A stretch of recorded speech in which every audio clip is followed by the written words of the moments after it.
Bonjour à tous, aujourd'hui je vous propose une petite séance de unboxing, ou plutôt de déballage en français, et on va voir ce que contient ce gros carton. Alors il s'agit d'une imprimante FLSen Super Racer. Je tiens à préciser tout de suite que ça n'est pas une imprimante qui m'a été envoyée par le fabricant pour que je n'en dise que du bien, mais d'une imprimante que j'ai achetée pour test. Alors voyons voir tout de suite ce que ça contient.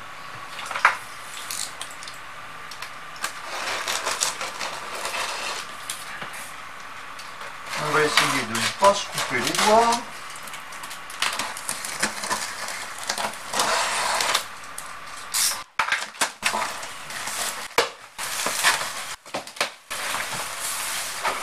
Ok, alors, comme d'habitude, on a de la mousse. Là, une petite nouveauté, c'est qu'il y a un film tout autour. C'est pas mal parce que ça va protéger de l'humidité. On a une notice, donc ça, on verra ça plus tard.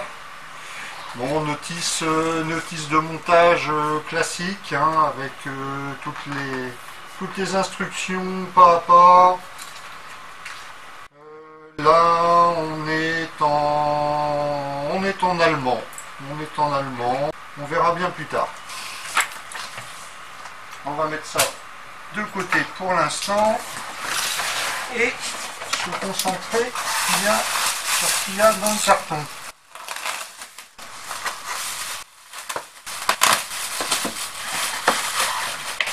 Comme d'habitude, les mousses dont on va se débarrasser plus tard.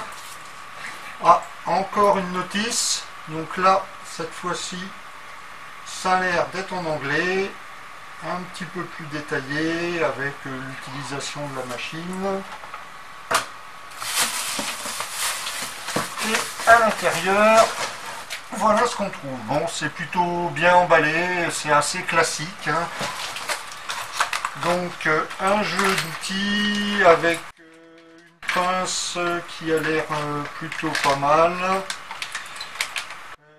une tête de rechange, une spatule non biseautée comme à l'habitude du matériel chinois, les supports de bras, cordon secteur européen, un petit câble USB, les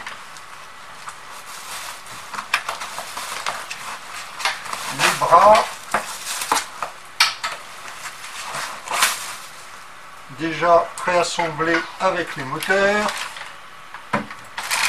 Bon, ça a l'air propre tout ça.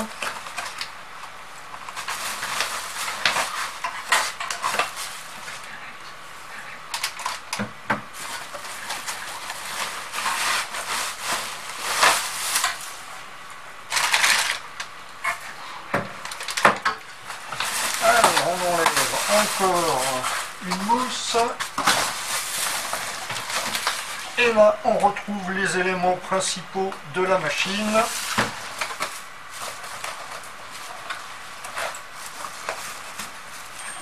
Bon, c'est assez dur à sortir, hein, des mousses, hein. C'est bien calé.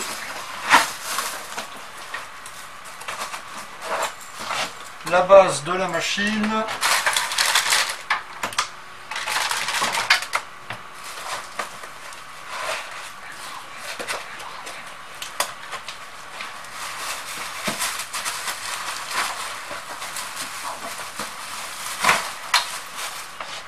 Le sommet avec le petit écran tactile aimanté.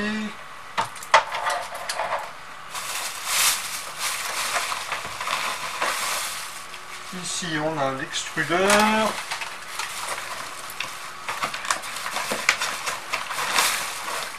Une grosse bobine pour tester les premières impressions. Des accessoires, un petit pinceau, des gants, de la graisse, ça c'est nouveau. Cartouche chauffante, ouais, il y a l'air d'avoir pas mal d'accessoires.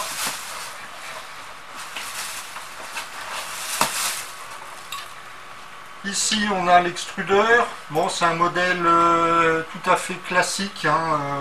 On reviendra dessus en détail plus tard. C'est un dual drive extrudeur. Ça ressemble fortement à ce qu'on peut trouver sur des machines type Wanao. Personnellement, j'en suis pas super fan.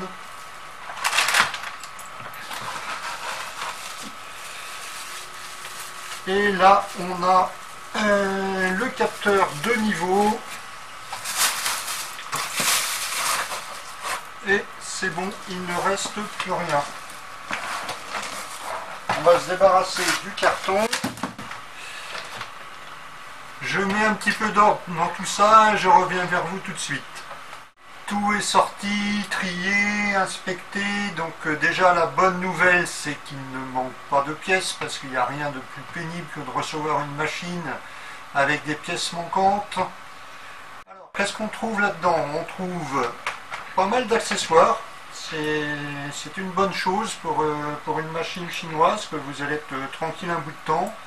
Donc une pince coupante, bon, qui est qualité classique, un petit tournevis, 2 clés Allen. Alors ça paraît peu, mais toutes les vis de la machine sont à peu près identiques, donc il n'y a pas besoin tellement de plus. Bon, une petite clé plate, une hot end complète avec la buse, ça c'est pas mal. Une thermistance de tête de rechange, une cartouche de chauffe de rechange. Ça doit être pour bloquer les PTFE, un PTFE de rechange. Une aiguille pour nettoyer les buses, bon, des serre-câbles, du papier de verre, bon, sans doute pour les impressions. Vu le grain, on doit être sur du 80 ou quelque chose, non, on est sur du 100. Ça, c'est le genre de papier de verre que je n'utilise jamais pour finir mes impressions. Un tube de graisse, alors ça c'est pas mal. Une carte SD et un lecteur. Un câble USB, bon, un petit pinceau et une chiffonnette, sans doute pour nettoyer la machine. 200 grammes de PLA, bon, au moins, c'est pas énorme, ça permet de démarrer certaines impressions, mais au moins pour une fois, il n'est pas livré en vrac et il ne devrait pas s'en mêler autour de support de bobine. Une spatule, bon, alors zéro biseau, donc ça, inutile de dire que ça sert strictement à rien. Il va falloir la passer à la meuleuse pour lui donner au moins un peu de biseau pour pouvoir retirer les pièces. Et 2 manuels d'instruction, un en allemand, un en anglais. Désolé, il n'y a pas de version française, donc il faudra se débrouiller. Bon, les images sont quand même relativement claires. Il ne devrait pas y avoir trop de soucis, même si on ne parle pas anglais, on devrait s'en sortir pour pouvoir monter et utiliser la machine. Alors maintenant, on va passer au montage. Pour ça, je vais plutôt faire un time-lapse, parce que comme c'est la première fois que je la monte, si vous voulez une vidéo qui dure 3/4 d'heure, c'est votre choix, mais je pense que ça sera plus intéressant de voir les étapes de montage en time-lapse. A tout à l'heure.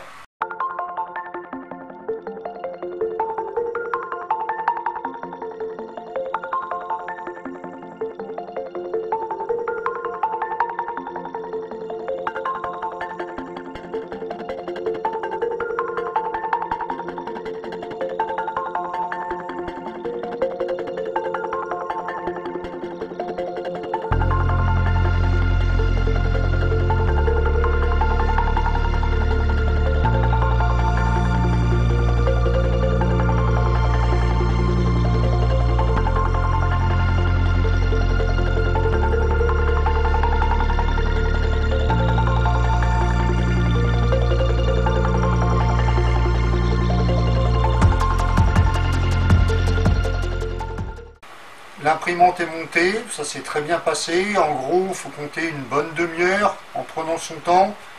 Il n'y a pas à se tromper, les instructions sont bien détaillées. En y allant vraiment pas à pas, il n'y a vraiment pas de souci pour le montage de cette imprimante qui s'avère relativement aisé. Qu'est-ce qu'on peut dire dessus? Tout est relativement bien fini. Les passages de câbles sont propres, on ne voit rien qui dépasse. Bon, il y a un petit peu de fil qui pendouille au-dessus, mais bon, ça c'est relativement normal pour une Delta. Le petit reproche que je pourrais lui faire, c'est le support des bobines qui est un petit peu juste. Si vous avez des bobines d'1 kg de ce type, du Prima Value par exemple, ça ne va pas rentrer dedans, hein, ça va dépasser, donc il faudra faire une adaptation. Maximum, on est à 71 mm de large. Donc là, on va démarrer la première étape qui est décrite sur la notice, c'est-à-dire le nivellement du plateau. A noter, il y a une petite boîte à outils dans laquelle j'ai mis le capteur de nivellement qui est livré avec la machine. Donc il s'installe relativement simplement. Il suffit de le positionner sous la tête, c'est aimanté, ça tient tout seul. Ensuite, on le connecte à son connecteur. On va sur l'interface. Donc là, petite parenthèse, finalement l'écran sur support aimanté s'avère assez pratique. Autre petite remarque qui n'est pas sans importance pour la plupart des usagers, l'interface peut être configurée en français. On va sur étalonnage, je lance l'étalonnage. Assurez-vous que le module de nivellement est connecté, oui c'est le cas. Donc surtout ne le lancez pas sans avoir connecté le capteur de nivellement, sinon vous allez écraser la tête sur le plateau. Donc je fais oui. Et là, l'imprimante va aller palper des points pour vérifier le nivellement du plateau. Donc ce qu'il faut noter, c'est que sur ce type de machine, on est avec un plateau fixe. Il est fixé aux 3 coins. Ici, il n'y a absolument aucune vis de réglage. Donc, une procédure de nivellement est absolument nécessaire. Ça va faire une cartographie du plateau qui après sera utilisée pour les impressions et corriger les positions Z des différents points. Donc, on va la laisser faire. Donc, elle fait son palpage. Pendant qu'elle travaille, vous pouvez constater quelque chose. Si vous êtes comme moi, on n'entend rien. On n'entend rien, c'est relativement rare sur une machine de ce type. Généralement, on a des ventilateurs, ne serait-ce que les ventilateurs d'alim, les ventilateurs de tête, etc., qui font un bruit d'enfer. Là, elle est extrêmement silencieuse. Les axes, c'est pareil. Il n'y a rien à dire, ça fait vraiment pas de bruit. Le petit bruit de fond que vous pouvez entendre, c'est une de mes Ortrax qui est en train de travailler pour imprimer des pièces pour un client. Le calibrage du plateau a été effectué. En gros, ça dure 1 à 2 minutes, hein, le temps de palper tous les points sur le plateau. Et maintenant, on va passer à la seconde étape qui est le réglage de l'offset en Z. Donc ça, c'est une étape très importante parce que tout le monde sait que c'est la première couche de votre impression qui va déterminer le succès ou non de vos impressions. Il est donc primordial de régler cet offset Z avec précision. Donc pour ça, moi ce que je fais toujours, c'est que je mets la buse et le plateau en chauffe de façon à ce qu'il y ait la dilatation de tous les matériaux et qu'on soit vraiment dans les conditions d'impression. Donc pour ce faire, on va venir placer une feuille de papier sur le plateau. On revient sur les paramètres, les outils, étalonnage, déplacer Z0. Donc assurez-vous que le module de nivellement est retiré, oui. Ça vient faire le 0. Donc on va le laisser faire.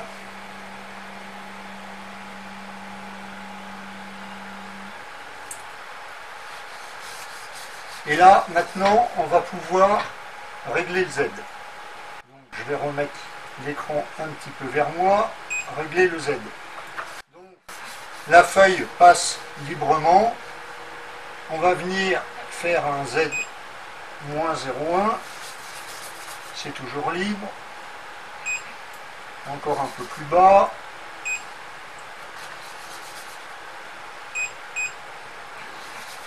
Il y a pas mal à rattraper, hein. Voilà, là ça coince.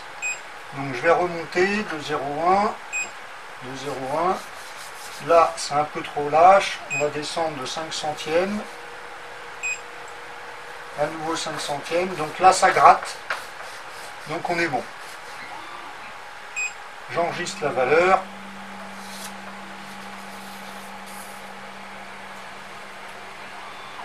Et les axes remontent en position haute. Voilà, maintenant l'imprimante est prête, donc on va pouvoir passer au test d'impression. Pour ça, je vais générer quelques fichiers, je ne vais pas utiliser les fichiers qui sont sur la carte. Généralement, donc j'ai regardé, il y a un fichier test, généralement il est fortement optimisé. Cette machine est faite pour tourner jusqu'à 150 mm/s en vitesse d'impression. Non, vous n'avez pas mal entendu, c'est bien 3 fois plus vite que la plupart des imprimantes du marché. Donc, le temps de générer ce fichier et je reviens vers vous pour un premier test d'impression vitesse réelle. J'ai généré 3 fichiers d'impression, un à 50 mm, un à 80 avec les paramètres par défaut et un à 150 mm/s. Et on va voir ce que ça donne en live.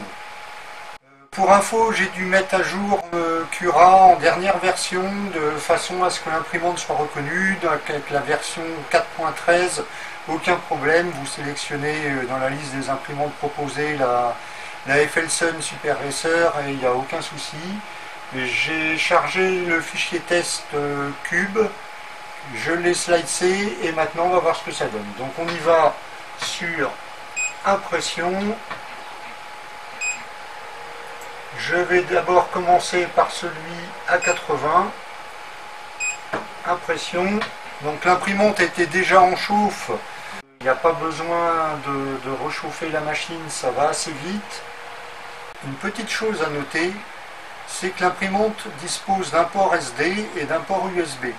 J'ai voulu mettre le fichier sur carte USB et la clé USB n'a pas été lue. En regardant un petit peu plus avant la notice, j'ai vu qu'il fallait choisir, c'est soit on fonctionne avec la carte SD, soit on fonctionne avec la clé USB, mais on ne peut pas basculer de l'un à l'autre. Pour faire ça, il faut charger un firmware, soit pour la carte SD, soit pour la clé USB. Donc là, c'est parti, on va la laisser travailler et on verra le résultat d'ici quelques minutes. Impression à 80 mm/s, c'est plutôt pas mal. Il y a un petit peu de ghosting, on peut le voir sur le bord droit du X. On peut constater aussi que les angles sont légèrement arrondis, il faudra peut-être jouer un petit peu sur le jerk, mais globalement c'est pas mal. Impression à 80 mm/s terminée après 25 minutes.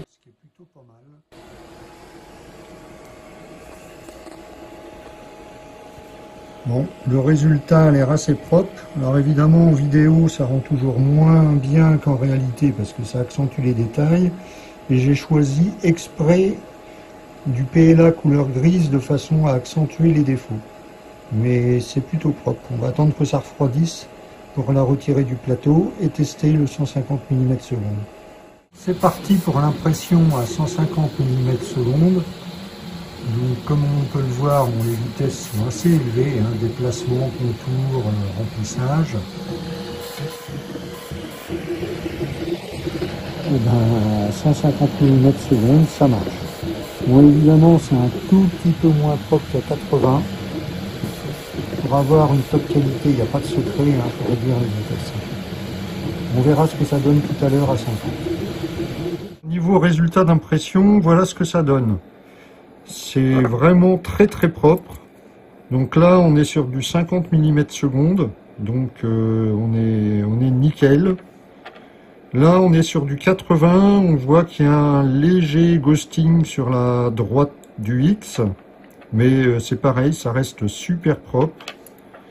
Et là on est à 150, donc on a un ghosting un petit peu plus prononcé, voilà, on le voit mieux comme ça. Mais bon, à ces vitesses-là, c'est tout à fait normal. Au niveau dimensionnel, il n'y a rien à dire. On est pile poil dans les cotes. Idem en Y.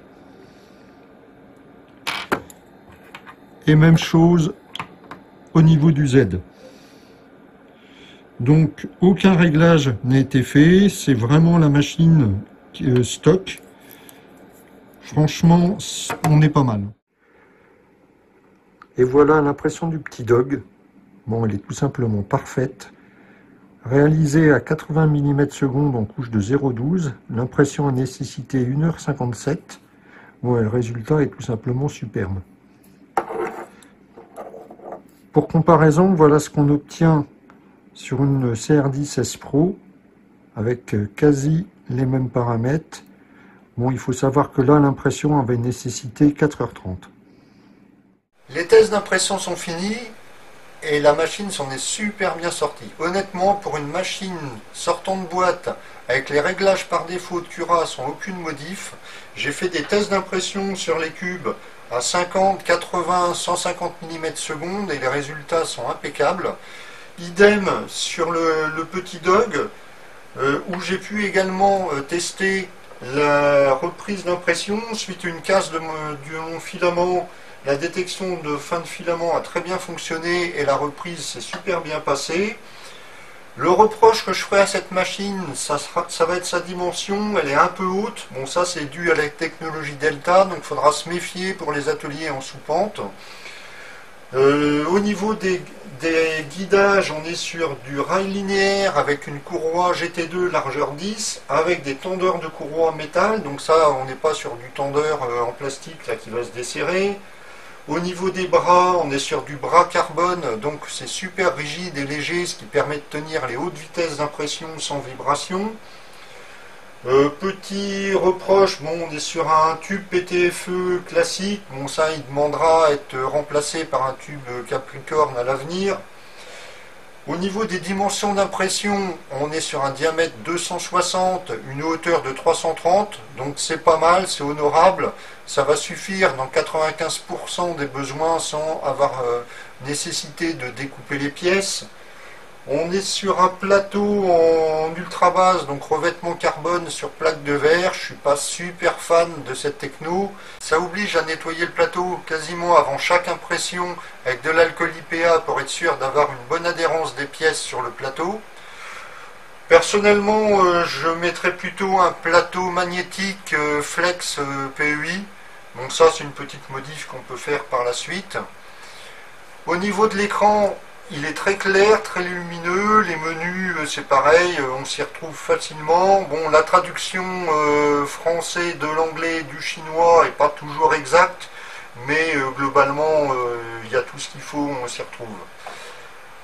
Petit plus, vous avez un compteur de temps de fonctionnement de la machine, donc ça c'est très pratique, ça va vous permettre de planifier vos opérations de maintenance et de nettoyage de la machine. Non, globalement, il n'y a franchement rien à redire sur cette machine. Je vais sans doute la proposer dans mon catalogue et je pense que c'est une machine qui pourra satisfaire tous ceux qui veulent se lancer dans l'impression 3D sans prise de tête et sans devoir modifier la machine de partout et sortir des choses très très propres. Donc merci d'avoir suivi ce test et à une prochaine.